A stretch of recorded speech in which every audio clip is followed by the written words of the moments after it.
एक बहू जिसका नाम सोनम था, वो अपनी माँ से फोन पर बात करते हुए कह रही थी, क्या बताऊं मम्मी, आजकल तो बासी कड़ी में भी उबाल आया हुआ है।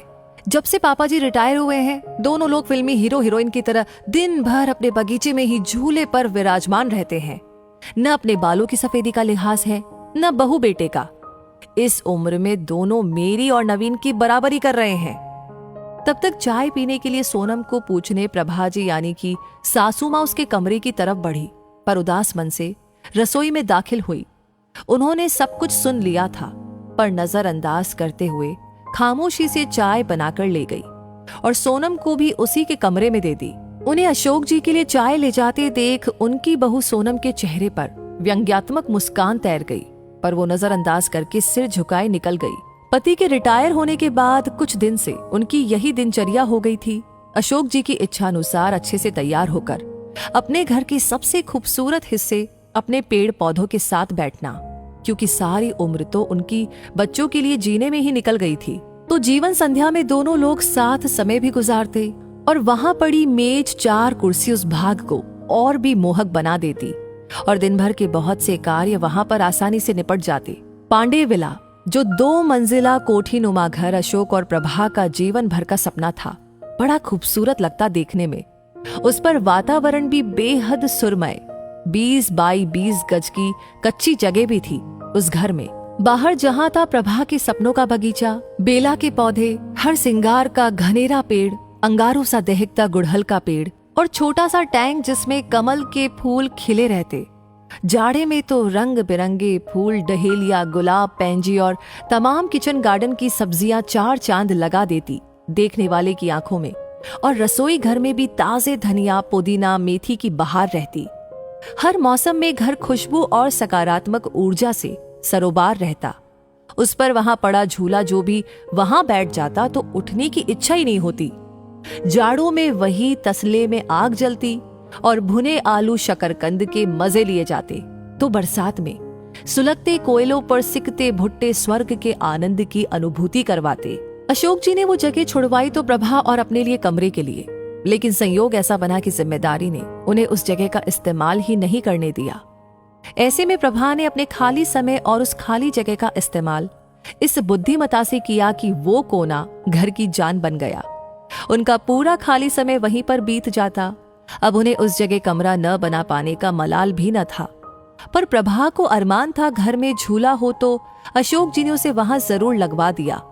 पेड़ों से लगाव कुछ ऐसा हो गया कि फिर दोनों में से किसी की इच्छा उनके स्थान पर कमरा बनवाने की हुई ही नहीं। पर वो और अशोक कभी एक साथ उस जगह कम ही बैठ पाते।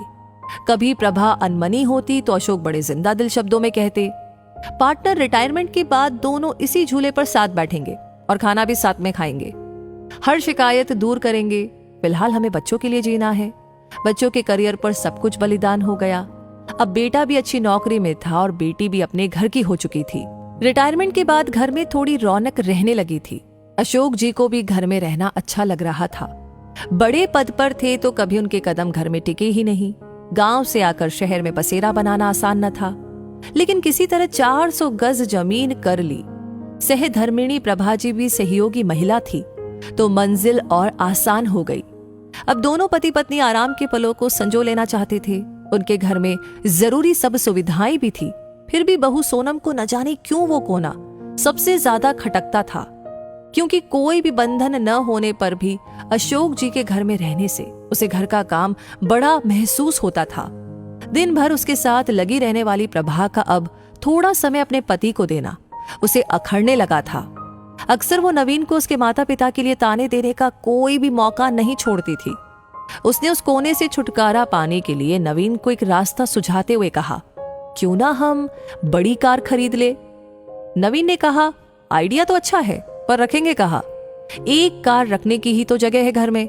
नवीन थोड़ा चिंतित स्वर में बोला, जगह तो है ना, वो गार्डन तुम्हारा जहां आजकल दोनों लव बर्ड्स बैठते हैं।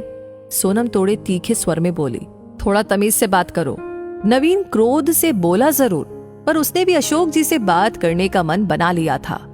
अगले दिन वो कुछ कार की तस्वीरों के साथ शाम को अपने पिता के पास गया और बोला, पापा, मैं और सोनम एक बड़ी गाड़ी खरीदना चाहते हैं। पर बेटा, बड़ी गाड़ी तो घर में पहले ही है, फिर उसे रखेंगे कहाँ? अशोक जी ने सवाल किया। ये जो बगीचा है यहीं गैराज बनवा लेंगे।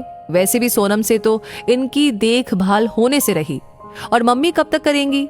इन पेड़ों को कटवाना ही ठीक रहेगा। वैसे भी ये सब जड़ें मजबूत घर की दीवारों को कमजोर कर रही हैं।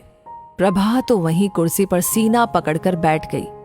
अशोक जी ने क्रोध को काबू में करते हुए कहा, मुझे तुम्हारी माँ से भी बात करके थोड़ा सोचने का मौका दो। क्या पापा, मम्मी से क्या पूछना? वैसे भी इस जगह का इस्तेमाल भी क्या है? नवीन थोड़ा चिड़चिड़ाकर बोला, आप दोनों दिन भर इस जगह बगैर कुछ सोचे समझे 4 लोगों का लिहाज किए बगैर साथ बैठे रहते हैं। अब कोई बच्चे तो है नहीं आप दोनों, और अब घर में सोनम भी है, छोटे बच्चे भी हैं, पर आप दोनों ने दिन भर झूले पर साथ बैठे रहने का रिवाज बना लिया है, और ये भी नहीं सोचते कि 4 लोग क्या कहेंगे। इस उम्र में मम्मी के साथ बैठने की बजाय अपनी उम्र के लोगों में उठा बैठी करेंगे तो वो ज्यादा अच्छा लगेगा, ना कि ये सब। और वो दन दनाते हुए वहां से अंदर चला गया। अंदर सोनम की बड़बड़ाहट भी जारी थी। अशोक जी भी एहसास कर रहे थे प्रभा के साथ अपनी ज्यादती का। जब कभी पत्नी ने अपने मन की कही तो उन्होंने उन्हें ही सामंजस्य बिठाने की सीख दी, पर आज की बात से तो उनके साथ प्रभा जी भी सन्न रह गई।